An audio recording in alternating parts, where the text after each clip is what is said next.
Hello friends, तो आज की इस वीडियो में हम देखेंगे कि हम कैसे सेलेक्ट एलिमेंट की हेल्प से हम एक ड्रॉप डाउन लिस्ट बना सकते हैं with the help of form tag. तो इसको समझने के लिए हमने यहाँ पे एक index.html फाइल ली है और इसके अंदर मैंने एक हेडिंग दी है S2 में द सेलेक्ट एलिमेंट, और इसमें मैंने पैराग्राफ लिया है जिसमें मैंने स्पेसिफाई किया है कि जो सेलेक्ट एलिमेंट है वो क्या डिफाइन करेगा। तो it defines a drop down list. इसको बनाने के लिए हम यहाँ पे फॉर्म टैग का यूज़ करेंगे और फॉर्म टैग में हम मेथड लेंगे पोस्ट, क्योंकि यहाँ पे जो भी हमारा सेंसिटिव इन्फॉर्मेशन होती है वो हमारी एड्रेस बार पे शो नहीं होगी इससे, इसलिए हम यहाँ पे मेथड पोस्ट लेंगे। और यहाँ पे जो मैंने action equal to double quotes empty छोड़ा हुआ है, यहाँ पे आप अभी के लिए हैश भी पास कर सकते हैं। ये आपका बैकएंड में जो भी प्रोग्रामिंग लैंग्वेज आप यूज़ करते हो उसकी जो भी फाइल बनाते हो उस फाइल में आप जो भी स्टेटमेंट लिखते हो वो एग्जीक्यूट तभी होगा जब आप सबमिट बटन पे जब क्लिक करते हो तो ये एक्शन फाइल आपकी एग्जीक्यूट होती है। तो अभी के लिए हमने इसको स्किप्ड कर दिया है, हैश से आप इसको डिफाइन कर सकते हो। अब यहाँ पे मैंने एक लेबल बनाया है चूज़ अ प्रोग्रामिंग लैंग्वेज, और लेबल किस लिए बनाया है? लैंग्वेजेस के लिए। यहाँ पे हम प्रोग्रामिंग लैंग्वेज का ड्रॉप डाउन लिस्ट बनाने वाले हैं। तो ड्रॉप डाउन लिस्ट को बनाने के लिए आपने सेलेक्ट एलिमेंट लिया और इस सेलेक्ट एलिमेंट में नेम और आईडी आपका कंपल्सन नहीं है, इट इज़ ऑप्शनल। आपने सेलेक्ट के अंदर आपको सिलेक्ट एलिमेंट के अंदर आपको लेना है ऑप्शंस, मल्टीपल ऑप्शंस जो भी आप लिस्ट बनाने के लिए लेना चाहते हो। तो यहाँ पे प्रोग्रामिंग लैंग्वेज में फर्स्ट प्रोग्रामिंग लैंग्वेज लेंगे हम सी प्रोग्रामिंग। तो यहाँ पे मैंने अभी के लिए वैल्यू इज़ ऑप्शनल, आप वैल्यू दो मत दो, अभी के लिए ऑप्शनल है। तो मैंने यहाँ पे वैल्यू वैसे सी दे दी है और फर्स्ट ऑप्शन हमने बनाया सी प्रोग्रामिंग। इसी तरीके से हम सेकंड ऑप्शन बनाएंगे C++ प्रोग्रामिंग। थर्ड हम इस तरीके से पाइथन, जावा, आर प्रोग्रामिंग, हम इस तरीके से मल्टीपल प्रोग्रामिंग लैंग्वेजेस का ऑप्शंस दे देंगे। तो ये हमारी क्या होगी, एक ड्रॉप डाउन लिस्ट आपकी क्रिएट हो जाएगी। और इसके बाद आपको क्या करना है, यहाँ पे एक सबमिट बटन भी बनाना है। तो सबमिट बटन बनाने के लिए इनपुट टाइप, आप इनपुट में जो आपका टाइप एट्रीब्यूट है उसमें आप टाइप लोगे सबमिट, और वैल्यू भी आप यहाँ पे सबमिट दे सकते हो। तो इस तरीके से यहाँ पे एक आपकी ड्रॉप डाउन लिस्ट बन जाएगी और उसी के साइड में एक बटन आपका सबमिट बटन बन जाएगा। तो ये इस तरीके से आप सिलेक्ट एलिमेंट की हेल्प से, ऑप्शन एलिमेंट की हेल्प से एक ड्रॉप डाउन लिस्ट को बना सकते हो। इसमें आप क्या कर सकते हो, मल्टीपल ऑप्शंस को आप सेलेक्ट कर सकते हो। अगर आपको मल्टीपल ऑप्शंस सेलेक्ट करने हैं तो आप यहाँ पे ये सिलेक्ट एलिमेंट की हेल्प से ड्रॉप डाउन लिस्ट बनाओगे। और इसी तरीके से अगर आपको जैसे अगर आपको सिर्फ एक ही ऑप्शन चूज़ करना है लाइक जेंडर में, तो आप वहाँ पे रेडियो बटन्स यूज़ करते हो। चेक बॉक्सेस में भी आप क्या कर सकते हो, मल्टीपल ऑप्शंस जब आपको सिलेक्ट करनी हो तब आप चेक बॉक्स यूज़ करोगे। अगर आपको सिंगल ऑप्शन ही चूज़ करवाना है तो आप रेडियो बटन यूज़ करोगे। और अगर आपको कोई भी लिस्ट बनानी है, ड्रॉप डाउन लिस्ट, तो उसके लिए आप सिलेक्ट एलिमेंट का यूज़ करोगे। तो ये इस तरीके से आपकी लिस्ट आपकी बन करके आ गई। तो यहाँ तक अगर आपको क्लियर हो गया है, अब इसको कोड में अगर आपको कोई भी प्रॉब्लम आएगी तो आप मुझसे कमेंट सेक्शन में पूछ सकते हैं। और लाइक ज़रूर करें वीडियो को, इतनी मेहनत से बनाया जाता है। और आप यहाँ पे एक ऑप्शन और यहाँ पे ऐड कर सकते हैं, that is called R programming. तो ये सारी आपकी प्रोग्रामिंग लैंग्वेजेस हैं कोडिंग में जो आपकी हेल्प करती हैं आपको टेक्निकल स्किल्स में इन्हांसमेंट, या आपकी जो टेक्निकल स्किल्स है उसको स्ट्रॉन्ग बनाती हैं, जो आपकी हेल्प करती है आपकी जॉब में, आपके प्लेसमेंट्स में, या आपकी फ्यूचर ग्रोथ में। तो ये इस तरीके से सेलेक्ट एलिमेंट का यूज़ समझ में आया। अब हम सेलेक्ट एलिमेंट में ही हम क्या क्या चीज़ें कर सकते हैं, हमें ये भी सीखना पड़ेगा। जैसे ये तो एक सिंपल मैंने एक ड्रॉप डाउन लिस्ट बना दी है, अब हम इसमें वो क्या नया कर सकते हैं या और भी इसके अंदर क्या क्या चीज़ें होती है वो हम समझेंगे। तो मैं सबसे पहले यहाँ पे हेडिंग चेंज कर देती हूँ कि अब हम क्या करने वाले हैं।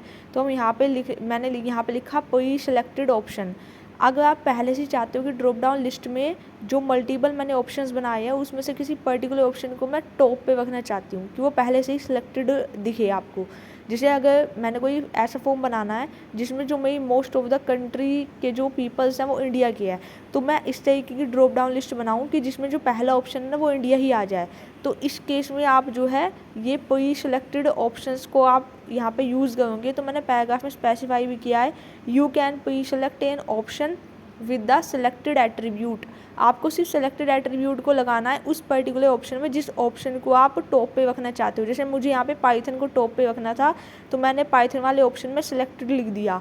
तो ये सिलेक्टेड एट्रीब्यूट क्या वर्क करेगा, ये आपके ड्रॉप डाउन लिस्ट में पाइथन को सबसे टॉप पे रखेगा, वो भी सिलेक्ट करके। तो अगर आप ब्राउज़र पे जाकर के इसको रिफ्रेश करोगे तो यहाँ पे देखिए पाइथन प्रोग्रामिंग आपकी ड्रॉप डाउन लिस्ट में टॉप पे आ गई है। और उसके अलावा जो बाकी आपके जो लिस्ट थे वो आपके इस तरीके से हैं। तो आई होप कि आपको ये प्री सिलेक्टेड ऑप्शन का मीनिंग समझ में आया होगा कि सिलेक्टेड एट्रीब्यूट कैसे काम करता है। अब इसी तरीके से इसमें और भी वेज हैं चीज़ों को समझने के। अब यहाँ पे थर्ड वेज भी देख लेते हैं कि और हम इसमें और क्या कर सकते हैं। ठीक है, अब जैसे कि मैं सबसे पहले हेडिंग चेंज कर देती हूँ कि अब हम क्या करने वाले हैं। तो हम यहाँ पे दिखाएंगे कि विजिबल ऑप्शन साइज़, कि मतलब आपका जो विजिबल ऑप्शन वैल्यू है वो कितना विजिबल हो।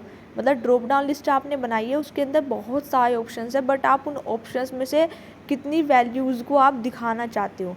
तो इसको स्पेसिफाई करने के लिए मैंने पैराग्राफ में बताया भी है कि यहाँ पर हम क्या यूज़ करेंगे, साइज़ एट्रीब्यूट यूज़ करेंगे, और हम यहाँ पे साइज़ दे देंगे सेलेक्ट ऑप्शन में, जो ये बताएगा कि ड्रॉप डाउन लिस्ट के कितने ऑप्शंस आपको विजिबल होंगे डिफ़ॉल्टर टाइप में।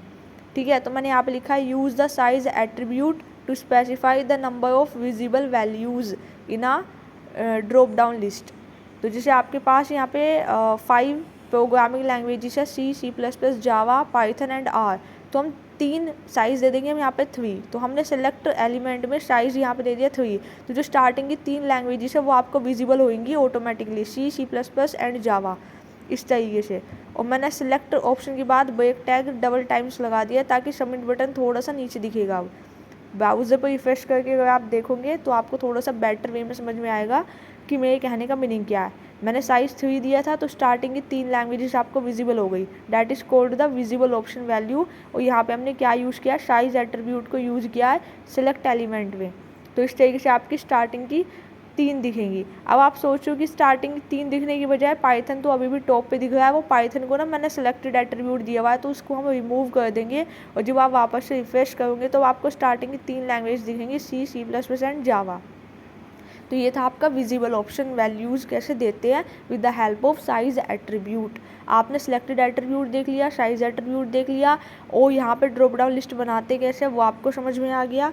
अब इसके अलावा और हम इसमें क्या कर सकते हैं ये भी आप देख सकते हो। इसके अलावा क्या वे है, तो वे को समझने के लिए वापस मैंने सबसे पहले हेडिंग चेंज करी है। तो इस बार हम क्या देखने वाले, टेक्स्ट एरिया, कि टेक्स्ट एरिया का मीनिंग क्या होता है, टेक्स्ट एरिया बनाया क्यों जाता है। टेक्स्ट एरिया का मीनिंग होता है जब हमें कोई भी मैसेज देना हो, ठीक है, और वो मैसेज में आपका मल्टीपल रोज और कॉलम्स हो सकती हैं। तो पहले हम एक नॉर्मल टेक्स्ट एरिया बनाएंगे। तो इसको स्पेसिफाई करने के लिए, समझने के लिए हमने यहाँ पे एक पैराग्राफ लिया है, उसमें मैंने डिफ़ाइन किया है कि जो आपका टेक्स्ट एरिया एलिमेंट होता है वो क्या डिफ़ाइन करता है। तो मैंने यहाँ पे बताया कि it defines a multi line field, input field, कि जब आपको मल्टी लाइन का इनपुट लेना हो तो उसके लिए आप यूज़ करते हो टेक्स्ट एरिया। यूज़र को कोई मैसेज देना है, ठीक है, उस केस में आप टेक्स्ट एरिया यूज़ कर सकते हो, या यूज़र की कोई भी क्वेरी है उसको पूछने के लिए। तो यहाँ पे हम फॉर्म टैग के अंदर टेक्स्ट एरिया बनाएंगे। अब इसमें बाय डिफ़ॉल्ट आईडी वगैरह सब लिखा आता है, नेम, आईडी, ये सब ऑप्शनल है, अगर आप नहीं भी लगाओगे तो चलेगा।